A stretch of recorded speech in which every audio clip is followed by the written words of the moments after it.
హాస్టల్లో యువతి ఆత్మహత్య కేసులో పోలీసుల దర్యాప్తు ఇంకా కొనసాగుతుంది. అయితే ఈ కేసులో మృతురాలి ఫోన్ కీలక ఎవిడెన్స్ గా మారింది.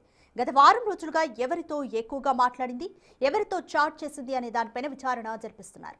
చనిపోయే ముందు ఎవరితో మాట్లాడిందో మొబైల్ డేటాను పరిశీలిస్తున్నారు పోలీసులు.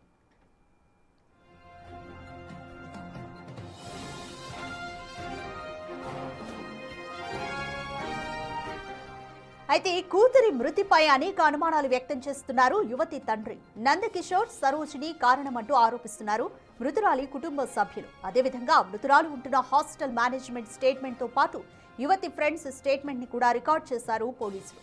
మృతురాలి ఫ్రెండ్స్ సరోజిని మీద ఆరోపణల నేపథ్యంలో ఆమె స్టేట్మెంట్ ని కూడా రికార్డ్ చేశారు.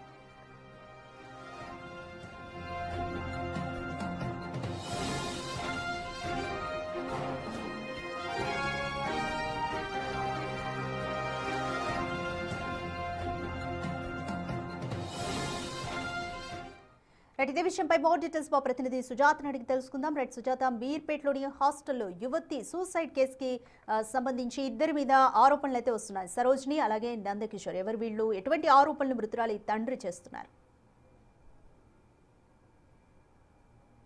3వ తారీఖు ఎగ్జాక్ట్గా 4:30 గంటల ప్రాంతంలో ఇప్పుడు ప్రస్తుతం నేను విజువల్స్లో చూపిస్తున్నటువంటి హాస్టల్లోనే మొత్తం కూడా గ్రౌండ్ +1 బిల్డింగు ఎగ్జాక్ట్గా 4:30 ఆ ప్రాంతంలో, ఎందుకంటే G+1లో దాదాపు 30 మందికి పైగానే ఇందులో ఉంటున్నట్లు అటు చెప్తున్నారు.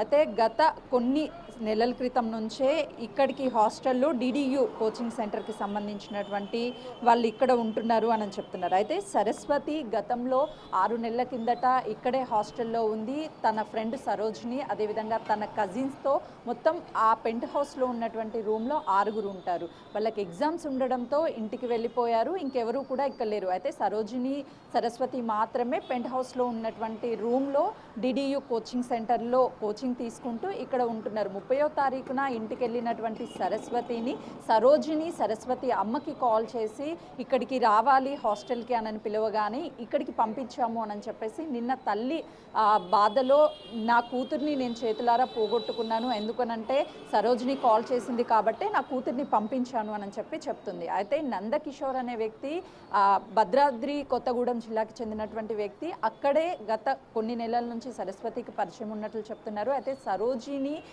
ఎప్పుడైతే 30వ తారీఖున సరస్వతి ఇంటికి వెళ్ళిందో ఆ తర్వాత 3rd తిరిగి ఇక్కడ హాస్టల్కి వచ్చింది. సూసైడ్కి ముందు అంటే దాదాపు 3 గంటలకి ముందుగానే వాళ్ళు బయటికి వెళ్ళి పార్లర్కి వెళ్ళారు. అక్కడ నుంచి తిరిగి వచ్చిన తర్వాత ఎగ్జాక్ట్గా 4:30 గంటల ప్రాంతంలో లోపలికి సరస్వతి వెళ్ళింది. సరోజిని బయట ఫోన్ మాట్లాడుతున్నానని చెప్పేసి పోలీస్ స్టేట్మెంట్ రికార్డులో చెప్తుంది. కానీ హాస్టల్ లోపలికి వెళ్ళినప్పుడు పైన పెంట్ హౌస్ డోర్ అనేది సరస్వతి సూసైడ్ చేసుకున్నప్పుడు పెట్టుకోలేదు. కానీ సరోజిని మాత్రము తను సూసైడ్ చేసుకున్నప్పుడు డోర్ పెట్టుకుంది. డోర్ రావడం లేదు, గట్టిగా కొట్టాను అని చెప్పేసి అందరు ఫ్రెండ్స్ అందరినీ కూడా పిలిచిందని చెప్తున్నారు. కానీ సరస్వతి మాత్రం డోర్ లాక్ చేయలేదు అని చెప్పేసి ఈ హాస్టల్కి సంబంధించినటువంటి ఓనర్ చెప్తున్నారు. సో అయితే ఇక్కడ గమనించాల్సింది ఏంటి అని అంటే సరస్వతి ఫోన్ గురించి సరోజిని మొత్తం కూడా చెక్ చేసి నందకిషోర్తో పరిచయం ఉంది కాబట్టి అటు సరోజిని కూడా అక్కడ భద్రాద్రి కొత్తగూడెం జిల్లాకి చెందినటువంటి అమ్మాయి, ఇద్దరు కూడా సరోజిని కలిసే ఇక్కడికి వచ్చారు. ఆ తర్వాత సరస్వతి వెళ్ళిపోయింది. మళ్ళీ కాల్ చేసి ఇక్కడికి పిలిపించింది. అనుమానంతో, అంటే నందకిషోర్కి అనుమానం ఉంది కాబట్టే సరస్వతి ఫోన్ని చెక్ చేయమని సరోజినికి చెప్పింది. సరోజిని చెక్ చేసింది అని చెప్పేసి సరస్వతి చెల్లి ఆరోపిస్తుంది. ఇప్పుడు సరోజిని ఈ హాస్టల్లో సరోజిని కావచ్చు, అదేవిధంగా వాళ్ళ సన్నిహితులు ఎవరూ లేరు, పక్కనే ఉన్నటువంటి హాస్టల్కి పంపించారు. ఈ కేసుకి సంబంధించి ప్రధాన కీలక ఎవిడెన్స్గా సీసీ కెమెరా, అదేవిధంగా మృతి చెందినటువంటి సరస్వతి ఫోను కీలక ఎవిడెన్స్గా మారింది. కాబట్టి ఈ కోణంలోనే పోలీసులు అయితే కేసుని దర్యాప్తు చేస్తున్నారు. రాధిక. Thank you Sujatha.